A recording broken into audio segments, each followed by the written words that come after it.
Assalamualaikum, salam sejahtera. Saya Zulfikri Yusof. Anda bersama saya dalam Agenda Awani. Kami bersiaran dari studio kami di Bukit Jalil, Kuala Lumpur. Dan malam ini kita bercerita dan juga agak teruja apabila kita ketahui 1 April depan pembukaan sempadan negara, dan pastinya dalam aspek pembukaan sempadan negara itu ada beberapa perkara yang perlu kita fikirkan dan juga bincangkan bersama. Pertamanya ialah isu-isu keselamatan. Bagaimanakah keselamatan sempadan dan sebagainya. Dan dalam aspek ini juga kita berbincang juga nanti bagaimana kita mendepani cabaran-cabaran baru dalam aspek keselamatan negara khususnya. Dan ini bakal berlangsung minggu hadapan. Ada pameran Defence Services Asia, DSA, dan juga National Security Asia, NatSec 2022. Itu kita bincang kemudian. Tapi saya ingin bersama dengan Datuk Haji Abdul Halim Haji Abdul Rahman, merupakan Timbalan Ketua Setiausaha Keselamatan Kementerian Dalam Negeri. Terima kasih Datuk kerana bersama kami di Agenda Awani pada malam ini. Sempadan nak buka, ramai yang teruja. Kalau siapa yang duduk Johor Bahru tu nampak seberang tambak Singapura tu dah nampak dekat dah sangat. Tapi itu nanti 1 April. Tapi menuju ke arah pembukaan sempadan dan juga dalam kapasiti Datuk di Kementerian Dalam Negeri sendiri, sudah pasti agensi-agensi di bawah KDN yang dipertanggungjawabkan untuk melancarkan seluruh proses ini. Sejauh mana kesediaan, sejauh mana ini satu keterujaan rakyat, satu perkara, tapi kesiapsiagaan agensi-agensi yang berada di barisan hadapan semula nanti. Selepas 2 tahun lebih, inilah masanya. Datuk mungkin dapat sedikit sebanyak memberikan gambarannya nanti bagaimana 1 April nanti. Okey, terima kasih Saudara Zul di atas kesudian menjemput saya untuk hadir dalam program kita pada malam ini. Memang kita semua sedia maklum bahawa Yang Amat Berhormat Perdana Menteri telah pun mengumumkan bahawa sempadan negara akan dibuka pada tanggal 1 bulan April tahun 2022. Jadi kita tahu sejak sempadan negara ditutup pada 18 Mac 2020 yang lalu, sudah tentu rakyat akan teruja untuk pergi ke luar negara, ataupun mungkin pelancong asing akan teruja untuk datang ke Malaysia bagi menikmati keindahan negara kita yang mana telah ditutup hampir 2 tahun ini. Jadi walau bagaimanapun kita harus ingat kita masih dalam fasa peralihan ke endemik. Jadi bermakna pematuhan kepada SOP yang ditetapkan oleh Majlis Keselamatan Negara dan juga Kementerian Kesihatan perlulah dipatuhi sepenuhnya. Jadi kita tidak boleh mengambil mudah walaupun kita kata sempadan negara dibuka, tapi SOP yang ditetapkan oleh MKN dan KKM harus dipatuhi. Dan sebagai Kementerian Dalam Negeri yang menguatkuasakan undang-undang, agensi-agensi di bawah KDM seperti PDRM, APMM, JIM, Jabatan Imigresen Malaysia dan sebagainya sudah tentu akan memastikan bahawa semua pelancong, pengembara yang masuk mematuhi segala SOP yang telah ditetapkan. Misalnya kalau Jabatan Imigresen Malaysia, syarat asas untuk pengembara masuk ke dalam negara kita, mereka mestilah mempunyai dokumen perjalanan yang sah. Itu mesti. Jadi kalau mereka tidak ada dokumen, sudah tentu kita tidak akan membenarkan mereka masuk ke dalam negara kita. Datuk, apabila kita cerita pasal keselamatan, dalam tempoh 2 tahun ini mungkin keselamatan itu kita fikirkan aspek keselamatan kesihatan. Sebab itu kita hidup dalam fasa yang bercerita mengenai SOP, apa yang boleh buat, apa yang tak boleh buat. Tapi bagi mereka yang berada di benteng di hadapan, yang menjaga sempadan negara, yang menjaga keselamatan negara, ini lebih daripada itu. Betul. Apabila sempadan dibuka, lapisan itu bertambah juga lagi. Dalam aspek itu, bagaimana kita Datuk mungkin dapat gambarkan dan juga memberikan realiti sebenarnya buka sempadan, tak buka sempadan, masih lagi keselamatan lorong-lorong tikus itu perlu dijaga. Masih lagi ancaman warga asing itu perlu dilihat daripada sudut berbeza. Ancaman-ancaman sempadan-sempadan perairan-perairan juga perlu dilihat. Mungkin Datuk memberikan semula. Satu perkara dah tijah di tugas barisan hadapan, tapi ditambah lagi dengan SOP dan juga keselamatan kesihatan juga. Semasa COVID-19 kita ada MCO dan sebagainya. Memang kalau kita lihat agensi penguatkuasa, khususnya pihak PDRM, memang kita menguatkuasakan Akta 342. Bermakna kalau mana-mana mereka yang tidak mematuhi SOP tindakan boleh dikenakan tindakan undang-undang, kompaun dan sebagainya. Namun bukan saja kita menguatkuasakan Akta 342, kita agensi-agensi berkuasa kita masih mengkuasakan semua undang-undang, semua akta yang ada di dalam negara kita. Misalnya akta polis, mereka masih mengkuasakan undang-undang. APMM masih mengkuasakan undang-undang. Jadi di samping kita mengkuasakan akta 342, di pintu-pintu sepadan kita, di perairan kita, memang tugas-tugas keselamatan ini terus dilaksanakan oleh semua agensi KNN, khususnya PDRM, PGA, Eskom, Jabatan Imigresen Malaysia dan juga Agensi Penguasaan Maritim Malaysia. Mereka terus menjalankan tugas mereka sama ada di sempadan negara, sama ada sempadan darat ataupun laut, di mana saja kita sentiasa menjaga keamanan negara, memastikan bahawa negara kita ini negara yang berdaulat. Kita mempunyai undang-undang yang perlu kita laksanakan. Jadi mana-mana individu yang tidak mematuhi undang-undang sudah tentu akan diambil tindakan dan dihadapkan di muka pengadilan. Datuk, isu dan juga cabaran serta ancaman kalau kita bercerita pasal aspek keselamatan ini sudah berbeza kalau bandingkan dahulu. COVID-19 tu mungkin ada yang katakan lebih senang penguatkuasaan dilakukan kerana sempadan tutup. Tapi realitinya juga isu-isu hal-hal berkaitan dengan keselamatan sudah berbeza dan juga cabarannya lebih meluas. Dengan aspek kecanggihan teknologi, ianya datang juga ancaman di sebalik itu. Kalau dahulu kita cerita pasal cyber security, ianya bukan satu perkara yang dominan, tetapi itu sekarang perkara yang paling penting sekali untuk difikirkan.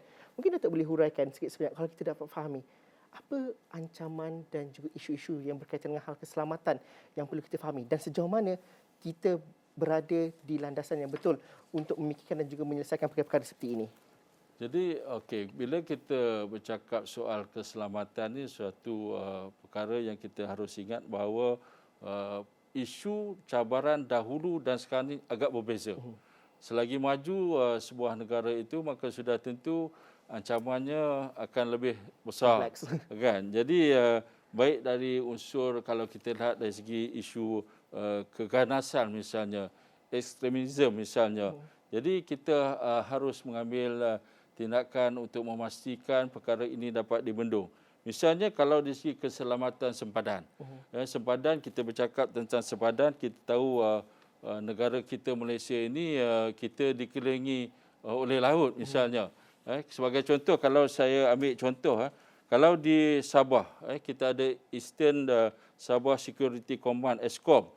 Yang mana ESCOM ni telah ditubuhkan pada 1 April 2013, bertanggungjawab untuk menjaga mengawal keselamatan di 10 daerah di S-Zone yang meliputi seluas 31,158 km persegi kawasannya dan pesisir pantai sepanjang 1,733 km. Ini satu jarak yang cukup luas, cukup besar. Jadi ESCOM ditubuhkan untuk memastikan bahawa perairan di kawasan S-Zone itu terpelihara. Jadi untuk menjaga keselamatan negara kita, sudah tentu agensi-agensi penguatkuasaan ini bukan sahaja perlu dikelengkapi dengan sumber manusia yang terlatih, anggota yang terlatih, tetapi juga mereka harus mempunyai aset-aset strategik untuk mengawal peradaban negara. Baik dari segi aset strategik itu atau seperti bot peronda, bot pemintas, kapal dan sebagainya, tetapi juga kita harus mempunyai satu teknologi yang boleh mengesan kemasukan pihak-pihak ataupun penceroboh. Di samping itu, kalau kita lihat Agensi Penguasaan Maritim Malaysia, APMM, kita di sepanjang perairan negara kita, baik di Semenanjung, Sabah dan Sarawak, kita mempunyai sistem SOSLA. APMM mempunyai sistem SOSLA, iaitu sistem pengawasan laut. Yang mana sistem ini mempunyai radar di mana ia boleh mengesan kalau adanya penceburahan daripada bot-bot nelayan ataupun pihak-pihak yang tidak bertanggungjawab. Sebab itu kalau kita lihat APMM ini sentiasa melaksanakan pelbagai operasi di lautan misalnya. Kalau kita lihat di kawasan di Kelantan dan Terengganu, bila mana APMM melakukan operasi di sana, maka mereka dapat mengesan kemasukan nelayan-nelayan asing seperti nelayan daripada Vietnam yang tidak mendapat kebenaran untuk menangkap ikan di kawasan tersebut. Maka sudah tentu APMM akan mengambil tindakan untuk mendakwa mereka ini baik di bawah Akta Immigration 1959-63 ataupun di bawah Akta APMM itu sendiri. Jadi kawalan keselamatan ini sentiasa dijaga, tidak kira sama ada sebelum COVID berlaku ataupun semasa zaman COVID ataupun selepas COVID. Kita agensi penguatkuasa ini bersedia 24 jam bagi memastikan bahawa keselamatan negara kita terjamin. Sebagai Malaysia sebagai sebuah negara berdaulat, kita harus menjaga agar semua warga negara Malaysia berada dalam keadaan selamat sepanjang masa. Datuk cerita mengenai ancaman keselamatan. Datuk juga mengatakan bahawa kita bukan sahaja meletakkan sumber manusia kita berada di hadapan, tapi perlu dilengkapkan dengan kelengkapan-kelengkapan yang mencukupi. Bila kita cerita pasal keselamatan, pertahanan, kita akan bayangkan konflik. Tapi kita bukanlah negara yang suka dengan konflik, tapi untuk memastikan bahawa jaminan keselamatan ada, kita perlu dilengkapkan dengan kelengkapan yang mencukupi. Justru bagaimana kita nak kaitkan itu dengan peri pentingnya acara yang bakal diadakan pada minggu hadapan ni, iaitu DSA dan juga NatSec ni. Bagaimana kita memastikan bahawa inilah hub dan juga inilah platformnya untuk kita dapat end-to-end daripada kelengkapan, pameran kelengkapan sehinggalah kepada perbincangan untuk mengelakkan konflik dan juga menyedari ancaman-ancaman keselamatan itu. Mungkin Datuk dapat ceritakan sedikit. Okey. Saya nak sentuh dulu tentang pameran ataupun kita panggil pameran DSA NatSec 2022 ini. Yang mana pameran ini akan berlangsung pada 28 Mac sehingga 31 Mac 2022 di MyTech Kuala Lumpur. Jadi DSA ini sebenarnya pameran ini telah pun dilaksanakan sejak 1988 dan ini merupakan kali ke-17. Manakala NatSec Asia merupakan pameran kali kedua sejak bermula tahun 2018. Jadi sekarang ini kita gabungkan sekali DSA dan NatSec. Dan ianya dilaksanakan dengan mendapat sokongan penuh daripada Kementerian Dalam Negeri dan Kementerian Pertahanan. Jadi dua kementerian bergabung untuk memastikan bahawa pameran ini dilaksanakan. Jadi fokus DSA adalah untuk menonjolkan pameran statik, peralatan teknologi pertahanan dan sistem persenjataan. Manakala fokus untuk NatSec pula, ia akan membuat pameran ke atas sektor keselamatan dan penguasaan bagi agensi-agensi penguatkuasa. Jadi dalam pameran ini ianya dibuka kepada pihak-pihak yang mempunyai berkepentingan dari aspek keselamatan dan juga penguatkuasaan. Jadi bila kita menganjurkan sesuatu pameran, especially pameran di peringkat antarabangsa ini, maka sudah tentu ada objektif dan matlamat yang ingin kita capai. Antaranya adalah kita ingin memberi peluang kepada syarikat industri pertahanan, khususnya dalam bidang keselamatan, syarikat-syarikat tempatan untuk mempamerkan keupayaan masing-masing. Di samping itu, kita juga memberi pendedahan kepada syarikat pengeluar kelengkapan pertahanan untuk meningkatkan lagi peluang pelaburan Malaysia, pelaburan mereka di Malaysia. Dan sebagai negara yang menjemput pelbagai negara untuk menyertai pameran ini, sudah tentu agenda diplomasi pertahanan dan keselamatan harus ada. Bermakna dalam konteks pameran itu, bukan saja kita mempamerkan aset-aset ataupun sistem-sistem teknologi pertahanan keselamatan yang canggih, tetapi juga akan ada di situ konferensnya, akan ada seminarnya, di mana dalam seminar dan konferens tersebut maka akan ada topik-topik berkaitan keselamatan diperbincangkan dan sudah tentu anggota-anggota dan pegawai-pegawai kita dan pengunjung-pengunjung yang terlibat dengan instansi keselamatan akan dapat berinteraksi antara satu sama lain, dan ini memberi peluang kepada mereka untuk bertukar-tukar berfikiran dan juga untuk mendalami ciri-ciri ataupun sistem-sistem baru yang ada di dunia sekarang ini.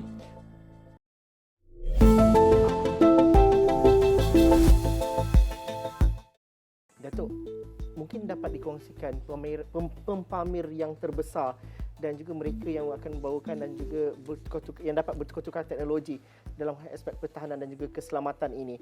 Kerana ini adalah skalanya skala global, skala antarabangsa, bukan sekadar Asia sahaja. Mungkin Datuk dapat ceritakan tarikan dan juga wow factor yang ada dalam pameran dari DSA dan juga NATSEC pada tahun ini? Okey, kalau kita tengok nama pameran pun DSA dan NATSEC, maknanya Defence Services Asia dan juga National Security Asia 2022.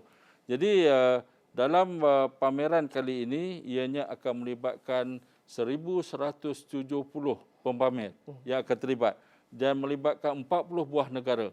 Jadi di samping pameran dalam bentuk SME-nya, kita akan ada 20 pavilion antarabangsa yang terdiri daripada negara Asia, Eropah dan Amerika Utara.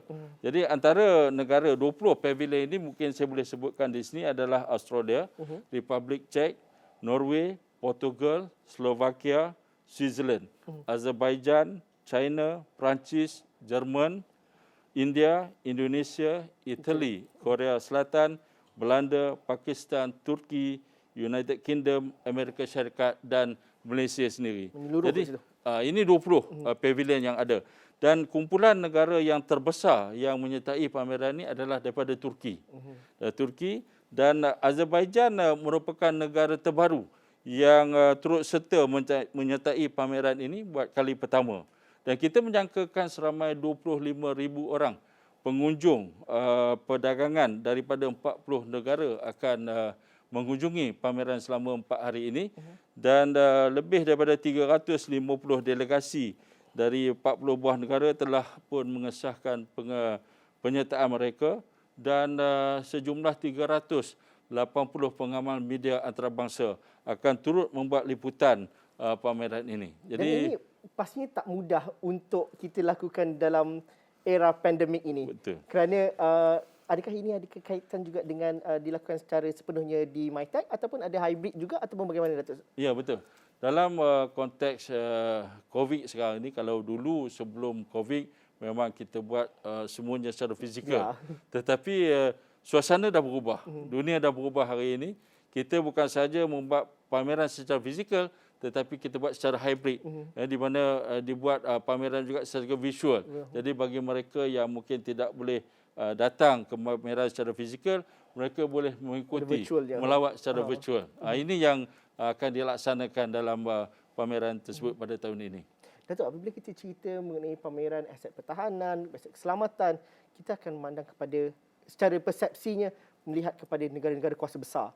Tapi sebenarnya dalam aspek keselamatan teknologi dan juga penguasaan bidang-bidang tertentu yang sangat-sangat spesifik ini, kita tidak ketinggalan jauh. Ada juga syarikat negara kita daripada media tempatan juga yang masih yang mampu juga meletakkan teknologi mereka. Dalam aspek ini, bagaimana platform ini digunakan dengan sebaik mungkin? Ada pertukaran idea, ada pertukaran teknologi. Dan dalam masa yang sama, kita juga dapat menunjukkan kepada negara-negara luar, ada sesuatu yang kita boleh tawarkan. Pada pandangan Datuk, bagaimana itu digunakan dengan sebaik mungkin dalam platform kali ini? Ya. Bila kita buat pameran daripada peringkat antarabangsa, kita bukan saja menjemput syarikat-syarikat antarabangsa untuk datang mempamerkan keupayaan mereka. Tetapi dalam masa yang sama, kita juga menjemput syarikat-syarikat tempatan dan sejumlah 250 syarikat tempatan diberi ruang untuk turut serta dalam pameran ini, di mana mereka sendiri boleh menonjolkan keupayaan mereka tentang aset-aset ataupun sistem yang mereka boleh pamerkan. Jadi di situ saya nampak ruang dan peluang yang diberi kepada syarikat tempatan untuk mendedahkan diri mereka dalam expo ataupun exhibition di peringkat antarabangsa. Ini sesuatu yang menarik yang boleh kita lihat dalam pameran ini. Datuk tadi cerita kita ada dialog, kita ada pertukaran idea, pertukaran dan juga sesi ilmiah dalam aspek penganjuran kali ini. Sebenarnya saya katakan tadi bahawa kalau kita cerita pasal aspek keselamatan, kita cerita pasal aspek pertahanan, ini bukan pasal konflik semata-mata, tapi pertukaran idea dan juga melihat kepada bagaimana platform pertukaran idea itu dapat digunakan dengan sebaik mungkin untuk mencari jalan damai juga. Betul. Dan juga dalam aspek keselamatan, ianya kadang-kadang dan selalunya bersifat sepunya dalam aspek sempadan dan sebagainya. Bagaimana platform itu digunakan? Forum Putrajaya dan sebagainya, Datuk. Okey. Kalau kita kata bila kita ada peralatan yang canggih, bukan bermaksudnya kita ingin berperang, tetapi ini satu kesiapsiagaan kepada sebuah negara untuk memastikan kedaulatan negara mereka terjamin daripada ancaman mana-mana pihak. Tetapi dalam masa yang sama, bila kita menganjurkan pameran, kita melanjutkan seminar Forum Putrajaya misalnya, maka inilah platform terbaik di mana agenda diplomasi antarabangsa, khususnya dalam bidang keselamatan dan pertahanan, diperbincangkan. Di sinilah akan ada wakil-wakil. Macam dalam konteks Malaysia, of course, Yang Berhormat Menteri Kanan Pertahanan dan Yang Berhormat Menteri Dalam Negeri akan terlibat di dalam pameran ini, di mana mereka akan berada bersama dan sudah tentu akan ada rakan sejawat yang akan hadir ke pameran tersebut. Demikian juga kita ada Ketua Polis Negara misalnya. Kita ada Parlimen Angkatan Tentera yang akan turut hadir bersama. Jadi rakan sejawat mereka juga dijemput daripada negara-negara ASEAN dan negara-negara Asia untuk hadir bersama. Jadi melalui perjumpaan ini, maka hubungan diplomatik antara sebuah negara dapat dibincangkan dalam usaha mencari satu titik persamaan di mana semua negara, saya percaya, tidak ingin kepada peperangan. Semua negara ingin kepada kedamaian. Itulah matlamat kita, supaya melalui dialog-dialog yang diadakan kita dapat berkongsi bersama bagaimana kita nak membangunkan sebuah negara yang berdaulat tanpa kita mengorbankan keselamatan negara kita. Dan dalam aspek serantau juga, aspek keselamatan itu masalahnya dan juga cabarannya dikongsikan secara bersama. Dan juga itu mungkin boleh dibincangkan.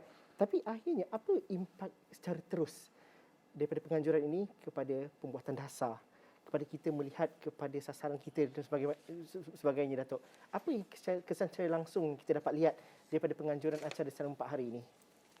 Okey, kalau misalnya kalau kita di Kementerian Dalam Negeri, kita ada dasar keselamatan dan ketenteraman awam.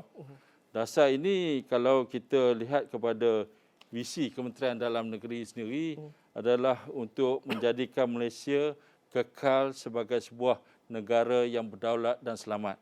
Jadi dalam DKK ataupun Dasar Keselamatan dan Ketenteraman Awam ini ada 6 teras utama yang telah kita gariskan. Antaranya adalah untuk mempertahankan keluhuran perlembagaan dan kedaulatan undang-undang dan institusi utama negara. Itu teras pertama. Teras kedua adalah untuk meningkatkan lagi tadbir urus dan integriti agensi penguatkuasaan keselamatan. Teras ketiga, untuk mengukuhkan keselamatan kawalan sepadan negara seperti mana yang telah saya sebutkan sebentar tadi. Di samping itu, kita juga nak menjamin keselamatan dan ketenteraman awam. Kita nak memerangi gejala dadah dan melindungi aset dan sasaran penting negara. Ini 6 teras utama yang telah digariskan di dalam Dasar Keselamatan dan Ketenteraman Awam. Jadi kalau kita lihat dasar-dasar ini semua, untuk memastikan bahawa dasar ini dapat dilaksanakan, sudah tentu paling tidak bukan saja kita memerlukan sumber manusia yang mempunyai pemikiran yang mantap, tetapi juga kita memerlukan peralatan. Kita perlukan aset-aset, teknologi terkini, sistem teknologi terkini. Misalnya kalau kita ambil contohlah Jabatan Imigresen Malaysia. Sekarang ini kalau dulu kita mungkin cuma menggunakan biometrik untuk mengesan mereka-mereka pengembara yang masuk ke dalam negara kita. Tetapi zaman sudah berubah. Hari ini kita menggunakan facial recognition untuk mengesan wajah sama ada betul ataupun tidak pasport itu dimiliki oleh pemiliknya yang sebenar. Jadi teknologi ini sentiasa berkembang dan kita Jabatan Imigresen Malaysia misalnya tidak ketinggalan untuk terus bersama meninjau apa lagi sistem yang ada untuk memastikan bahawa sempadan kita dapat dipelihara daripada dimasuki oleh mereka-mereka yang tidak bertanggungjawab. Misalnya kalau di samping itu, kalau kita lihat isu pencerobohan parti, salah satu isu ataupun cabaran kita nak menguruskan parti. Kita jaga di ICQ, kita ada di pintu-pintu masuk yang diwatakan. Tetapi dalam masa yang sama ada pencerobohan parti daripada lorong-lorong tikus. Yang mana ini semua menuntut kerjasama daripada agensi kawalan penguatkuasa keselamatan, PGA misalnya, APMM misalnya, Polis Meri misalnya. Jadi semua agensi ini harus bergabung jalin untuk memastikan bahawa kedaulatan negara kita sentiasa terpelihara. Okey, Datuk, kita mungkin ada 1 minit terakhir, tapi kita nak cerita juga mungkin kita promote lah sikit DSA dan juga NetSec 2022 ini. Walaupun dalam sifatnya ini tersasar kepada golongan kelompok-kelompok tertentu terlibat, tapi akhirnya bagaimana rakyat akan memahami manfaat secara keseluruhannya. Mungkin Dato' dapat ceritakan. Okey, bila kita laksanakan ini, walaupun kita kata pengunjungnya adalah mereka yang terlibat dengan keselamatan, dengan keamanan negara, tetapi kita harus ingat, mereka inilah yang merupakan benteng barisan hadapan yang akan memastikan bahawa kedaulatan negara kita terpelihara, keselamatan negara kita terpelihara. Jadi rakyat akan menikmati hasil daripada tugasan yang dilakukan oleh petugas barisan hadapan ini memastikan keselamatan negara. Jadi rakyat, keluarga Malaysia akan hidup dalam keadaan yang tenteram, aman dan damai. Okay. Terima kasih Datuk kerana sudi bersama kami dalam agenda Awani pada malam ini. Kita bercerita mengenai buku sempadan sehinggalah kita bercerita mengenai DSA dan juga NetSec yang bakal berlangsung minggu depan 28 hingga 31 Mac. Okey, itu bakal berlaku kan minggu depan, tapi dalam masa yang sama kita banyak cerita pasal perkara-perkara yang di sebaliknya makna besarnya. Terima kasih Datuk Haji Abdul Halim Haji Abdul Rahman, Timbalan Ketua Setiausaha Keselamatan Kementerian Dalam Negeri. Sekian saja agenda Awani malam ini. Ada pandangan, ada cadangan, teruskan bersama kami di platform digital kami. Assalamualaikum dan salam sejahtera. Kita jumpa lagi.